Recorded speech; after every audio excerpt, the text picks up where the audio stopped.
Hello and welcome. I'm Geeta, Mohan and you're watching India Today Global. The big story: a week after US President Donald Trump claimed that Prime Minister Narendra Modi had assured him India would stop buying oil from Russia, Trump has repeated the claim, saying Modi told him India won't be buying much oil.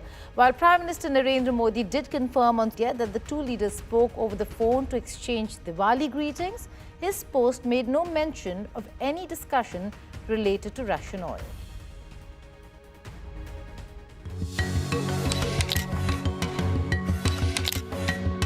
Ahead of Prime Minister Narendra Modi and US President Donald Trump's meeting on the sidelines of the ASEAN summit, President Trump has once again claimed that Prime Minister Modi has agreed to cut down oil imports from Russia.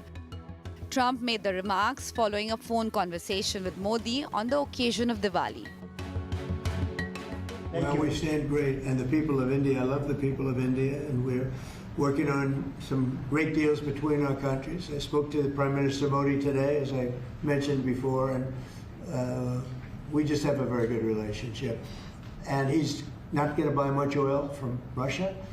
He wants to see that war end as much as I do. He wants to see the war end with Russia, Ukraine. And as you know, they're not going to be buying too much oil. So they've cut it way back, and they're continuing to cut it way back.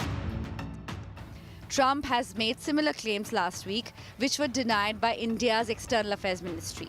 Spokesperson Ranveer Jaiswal said he was not aware of any such phone call between the two leaders. I am not aware of any conversation yesterday between the two leaders. The two leaders exchanged Diwali greetings, with Modi posting on social media thanking President Trump and reaffirming that the two great democracies will stand united against terrorism. However, Modi's post made no mention of Russian oil as claimed by Trump. Modi's emphasis on counter-terrorism comes as Washington's relation with Islamabad appears to be warming. Trump has on several occasions praised Pakistan's Field Marshal Asim Munir and Prime Minister Shehbaz Sharif. I would like to... While US-Pakistan relations strengthened, New Delhi's ties with Washington have strained over its Russian oil imports. Since the start of the Ukraine war in 2022, India has emerged as one of the Moscow's biggest buyers, citing affordable prices and energy security for millions at home. India, however, has sought to diversify its energy sources, with the US now among its key suppliers. While Western nations, including US, continues energy imports from Russia, India has drawn repeated criticism from President Trump. His latest claim, however, remains unverified by the Indian government. With Neha Kumari, Bureau Report, India Today. Now, did India assure Trump or did it not? How will US pressure to decrease Russian oil import impact the ties between Modi and Trump? On Statecraft tonight, we discuss how tariffs, diplomacy and energy politics collide, and why does the meeting between Putin and Trump, should it happen in Budapest, matter to New Delhi?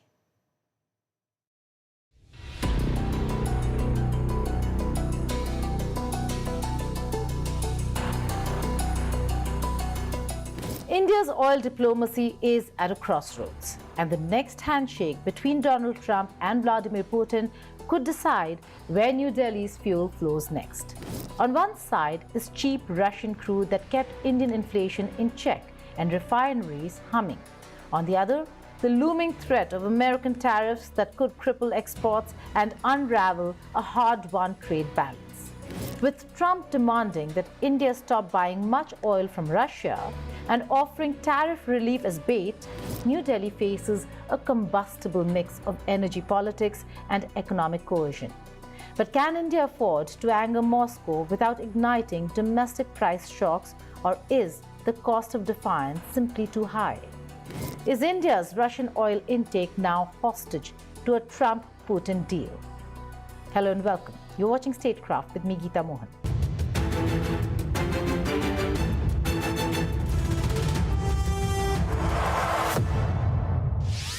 For 3 years, India thrived in the grey zones of global sanctions, buying discounted Russian crude while staying neutral on the Ukraine war. That pragmatism saved billions, fueled growth, and kept energy costs stable. But as Trump's second term resets the geopolitical chessboard, Washington's patience has worn thin. The US has tied its trade policy directly to India's energy decisions, threatening massive tariffs if Russian oil keeps flowing. Meanwhile, the Trump-Putin meeting that is likely to take place in Budapest could rewrite the rules of global oil diplomacy. Will India be under pressure, or will it find a third path to protect its energy independence? Behind closed doors, Indian refiners reportedly got quiet instructions. According to some reports, they were asked to cut Russian crude by half over the next few months. Not publicly, not politically, just quietly. For Modi, it was the ultimate tightrope walk. Alienate Russia, India's longtime defense partner and energy lifeline, or risk Washington's wrath and another round of crippling tariffs. Diplomacy had never been more transactional. Enter the grand bargain: oil for tariffs. Reports from Reuters, Mint and Bloomberg suggest a breakthrough deal. Washington could slash tariffs on Indian goods between 15 to 16%, down from the punitive 50%. In return, according to the same reports, India would gradually scale down Russian oil purchases and open parts of its market to select US agricultural imports. For Trump, it's a campaign trophy. For Modi, it's a strategic compromise. The proposed deal would allow limited imports of non-GM corn and soy meal from the US, satisfying American farm lobbies without wrecking India's rural vote bank. And for once, both sides could claim victory, unless the Trump-Putin meeting changes everything. Under Trump, trade is no longer about economics, it's a weapon. He's made tariff threats the new foreign policy tool. Whether it's Ukraine, Israel, or China, Trump measures loyalty in dollars and barrels, not treaties. India's special relationship is no exception. Every negotiation now comes with a subtext: comply or pay. And Modi knows the stakes. India's growth story depends on exports to the US: textiles, software, pharmaceuticals, machinery. A prolonged tariff war could slice billions of GDP. So when Trump dangles tariff relief, it's not generosity, it's leverage, and oil is the price tag. All eyes are now on the ASEAN summit, where this new US-India trade framework could be unveiled. If the deal is signed, it'll be the first major trade pact between the two countries in over 2 decades. But the real wild card isn't in Delhi or Washington, it's in Budapest, where Trump is set to meet Putin. Trump claims Modi has assured him that India won't be doing the Russian oil thing anymore. New Delhi flatly rejects the claims. Ministry of External Affairs insists energy sourcing is guided by market logic, not political diktats. Yet, everyone knows that market logic bends when Washington controls the tariff gun. Let's not forget, profits from Russia's oil discount might not have directly reached Indian customers, but it sure did help the economy in general. Abandoning that overnight would hurt. Yet, dependence cuts both ways. Russia now relies heavily on India's purchases, nearly 1.6 million barrels per day. If India walks away, Moscow loses one of its last stable markets. That's why the Kremlin is treading carefully, avoiding confrontation even as New Delhi tilts toward Washington. And Rohit Sharma, my colleague, joins me from Washington, D.C. Rohit, a call yet again, Diwali greetings, yes, of course, but then Trump comes out and says that he spoke to the Indian Premier on Russian oil, which has not been confirmed by the Ministry of External Affairs or the PMO here.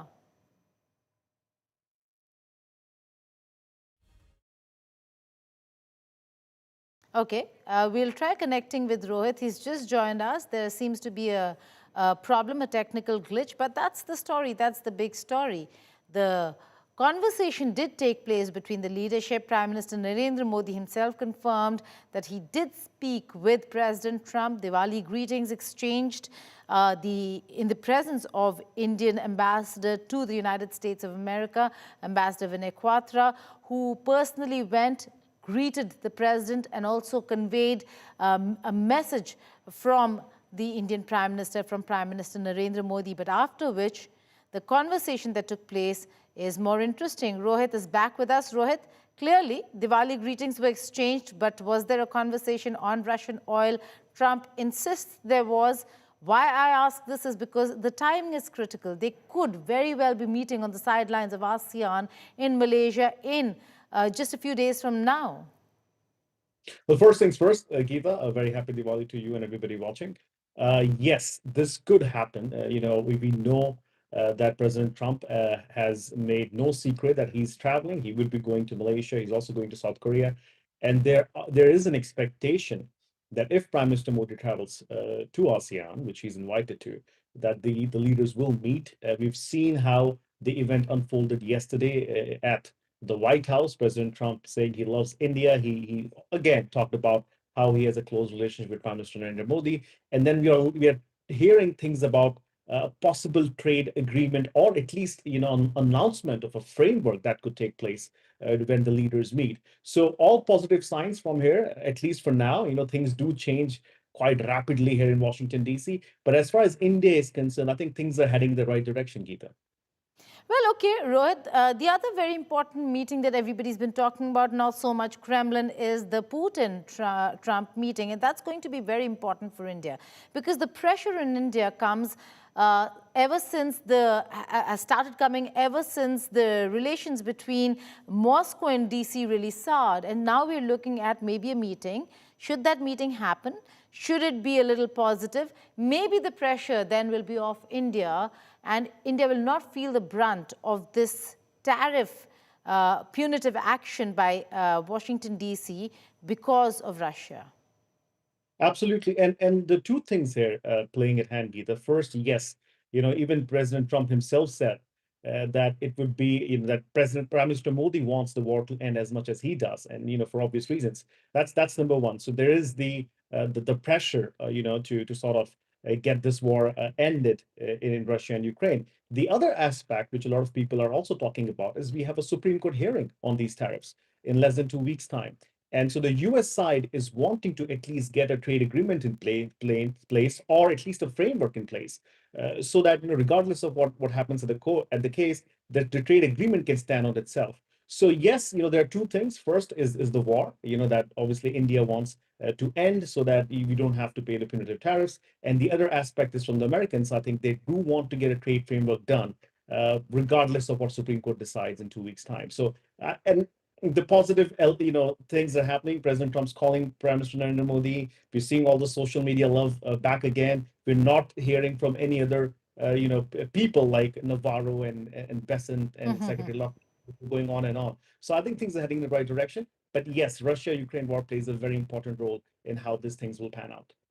Okay, the right direction, but where is the cap? Where is the threshold, and where is India going to say, okay, thus far and no further? There are reports that are coming in, Rohit, from certain quarters where they're saying that the two sides have agreed on a 15% tariff rate. Is that what you're hearing from your sources within White House as well, that that could be the magic number for things to settle between DC and New Delhi? Well, everybody is tight-lipped about it, Geeta. Nobody's saying anything. We've obviously shared that news story with a lot of people in DC, and nobody's commenting on it. People are definitely saying, look, things can proceed in the right direction. Some people even very hopeful that after the trade agreement, there could be a Quad visit in December, and other, showing restraint because of how volatile these talks could be. But that's a number, I think, which has been floating around for a while. During the summer also, there was a lot of numbers that came out. So it won't be surprising if that's the number both the sides agree on. As far as Americans are concerned, that's a good number because, you're going from 0 to 15%. And India would be very happy if that's the number. That would be one of the lowest countries to pay tariffs at 15%. So nobody's talking about it, Geeta. We'll only hear, I think, probably on the sidelines of ASEAN or after that. All right. things are looking like they're going or headed in the right direction, Rohit, but anything can happen in a meeting with Donald Trump. Now, if the meeting takes place between the US President and the Indian Premier, things could go either way. Jittery, not just India, but many countries when it comes to a meeting on the sidelines of ASEAN. But is there any confirmation of a confirmed scheduled slot for the two leaders to meet? Not yet. We do know that President Trump is traveling. We haven't heard anything from the Indian side if they are traveling. I mean, at least not officially, so we'll have to wait and watch. But the expectation was that both leaders would be meeting in ASEAN after President Trump confirmed, through himself actually, that he's going to go to Malaysia and then to South Korea. So have to wait and watch. We have a couple of days left at ASEAN. So I think the news will probably break from New Delhi, Geeta, when the Prime Minister is going. And if that happens, then we'll probably get to know if there's going to be a bilat or, a pull-aside meeting with both the leaders, which is what we expect would take place in Malaysia. All right. Should the Indian Premier confirm his attendance at the ASEAN? If not a slotted bilateral, there certainly will be a pull-aside. We look forward to seeing what happens after that. Rohit Sharma, thank you so much for joining us. Keep tracking all developments from DC. Now, President Donald Trump has demanded that the Department of Justice pay him a whopping $230 million in compensation for its criminal investigations of him dating to before his first term in the White House and even afterward. Reports suggest that any potential settlement might have to be approved by federal officials whom he has appointed during his second term. One of them, Deputy Attorney General Todd Blanche, represented Trump as a defense attorney in criminal cases before he returned to the White House in early January. Are you asking them to pay you compensation for the federal investigations that happened to you? And how much are you asking well, for? I guess they probably owe me a lot of money for that. Probably, yeah, that's true. That's very interesting. No, I get no salary. I gave up my salary. It's a good salary. Not as much as these guys make, but that's okay. It's a lot of money. And I don't, as you know, I didn't take it in the first 4 years. I'm not taking it in these 4 years either. But as far as all of the litigation and everything that's been involved, yeah, they probably owe me a lot of money. But if I get money from our country, I'll do something nice with it, like give it to charity or give it to the White House while we restore the White House. Now, a day after U.S. administration clarified its stand on the controversial $100,000 H-1B visa fee, Walmart has temporarily paused hiring candidates who need H-1B visas. The move comes in response to a significant policy shift by Trump administration, which recently introduced the steep fee for new H-1B visa applications. And Walmart, which employs about 1.6 million people in the U.S., currently has around 2,390 H-1B visa holders on its payroll. On the 19th of September, President Donald Trump introduced the fee hike on H-1B visa petitions, aiming to discourage the hiring of foreign skilled workers and encourage companies to hire American talent first. Walmart's H-1B pause shows how Trump's decision is forcing big firms to rethink hiring, hitting overseas recruitment and U.S. competitiveness. The move will also impact Indians, who are the largest beneficiaries of H-1B visas. 70% of recipients in 2024 alone were Indian nationals. Walmart tops the list of retail chains that use the program, with more than 2,000 H-1B visas approved in the first half of 2025. Now, 2 days after a massive outage hit Amazon Web Services, that's AWS, the cloud computing giant is still struggling to fully recover, leaving many global companies grappling with lingering connectivity issues. The disruption affected several major websites and apps, including Fortnite and Snapchat, disrupting online services worldwide. AWS, which powers critical applications and computing systems for businesses across the globe, saw operations grind to a halt, with workers from London to Tokyo facing widespread downtime and service interruptions. The outage has been described as the largest internet disruption since last year's CrowdStrike malfunction that crippled hospitals, banks, and airports, once again exposing the fragility of the world's interconnected tech infrastructure. This marks at least the third major incident in 5 years linked to AWS's Northern Virginia data cluster, US East 1, a key hub for global internet traffic. AWS has attributed the breakdown to a failure in a subsystem that monitors the health of its network load balancers, which manage traffic across servers, but the exact cause of the outage remains under investigation. Xi Jinping has purged China's second highest general and 8 top officials just days before a crucial Communist Party meeting. Is this about corruption or crushing dissent before a potential Taiwan invasion in 2027? Our next report answers this question.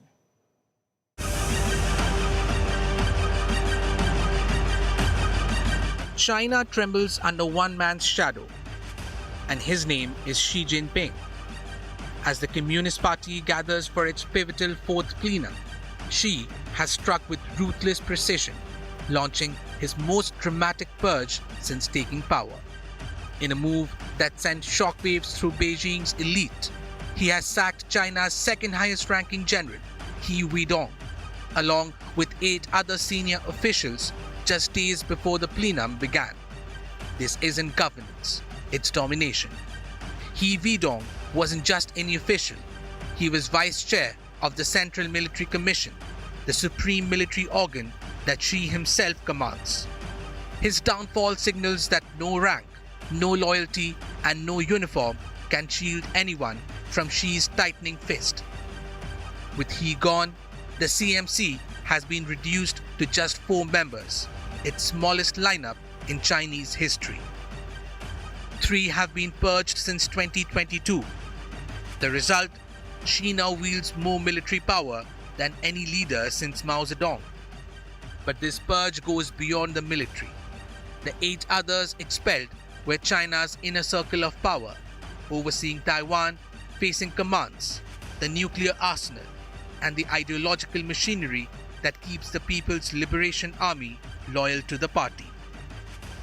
The Defense Ministry accused them of grave duty-related crimes involving huge amounts and exceptionally negative impact, Beijing's usual euphemism for political disloyalty. Now, as fourth plenum unfolds, Xi prepares his next act, filling the Communist Party's top organs with loyalists. Analysts expect 15 to 30 handpicked cadres to join the Politburo and Central Committee, ensuring no trace of dissent remains. The 2025 purge could surpass even the 2017 anti-corruption campaign, marking the largest political shake-up in decades. But the purge isn't about cleaning house, it's about erasing threat. Behind the rhetoric of anti-corruption, this is a power massacre in slow motion. Each dismissal tightens the noose around potential challengers. Each disappearance sends a message to the elite: fall in line or vanish. What began as a campaign to restore discipline has mutated into a one-man crusade for absolute control. The corridors of Zhongnanhai echo with silence, not order, but fear. And looming over it all is 2027, the year US intelligence believes Xi wants his forces ready to invade and occupy Taiwan. To achieve that, he's silencing every obstacle in the barracks, the party, and the shadows. Xi Jinping isn't just tightening his grip on power, he's making sure no one else ever holds it again. With Devangana Datta, Bureau Report, India Today Global.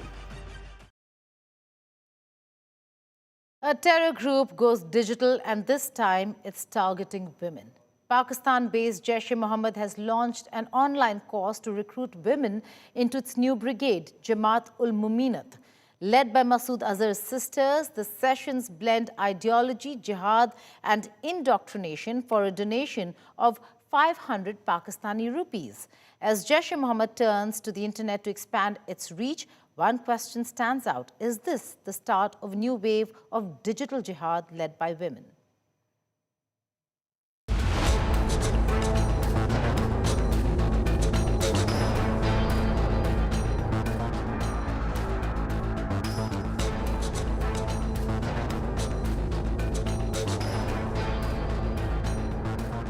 a chilling new front in Pakistan-based terror operations. The UN-designated terror outfit, Jaish-e-Mohammad, has now gone digital, launching an online course aimed at recruiting women into its newly formed female brigade, Jamaat-ul-Muminat. Documents accessed by India Today reveals that the course, titled Tufat al-Muminat, isn't just a radicalization drive. It's also a fundraising scheme, charging each participant 500 Pakistani rupees as a donation. Starting November 8, women will join daily 40-minute live sessions led by women from Jaish-e-Mohammad's top leadership, including Masood Azhar's sisters, Sadia and Samaira. Their lessons, jihad, ideology, and the religious duty of women within the terror organization. This follows Jaish-e-Mohammed chief Masood Azhar's October 8 announcement of the all-women outfit Jamaat-ul-Muminat. Each enrollment requires personal data submissions and payments, mimicking the terror group's broader funding networks. Experts say this exposes Pakistan's duplicity, publicly claiming to follow FATF anti-terror financing norms, yet allowing Jaish-e-Mohammed to openly raise funds online. Masood Azhar has reportedly handed command of the women's brigade to his sister Sadia Azhar, and a Shura council that includes Safia Azhar and Afrira Farooq, the wife of Umar Farooq, the Jaish-e-Mohammed terrorist who orchestrated the 2019 Pulwama attack. Analysts warn this move marks a dangerous new evolution in terror strategy, where ideology, technology, and gender outreach merge, bringing jihad recruitment right into the digital home. With Rudrashish Kanjalal, Bureau Report, India Today Global. That's all on this edition of India Today Global. But before I go, here's some good news coming from the United States of America. A street in New York City has been officially renamed in honor of Sri Guru Tegh Bahadur, the 9th Sikh Guru, recognizing his legacy of sacrifice, compassion and unwavering defense of human rights. The move has been widely celebrated by Sikh communities in the US and India, marking a proud moment for Sikh heritage on the global stage. That, goodbye and take care.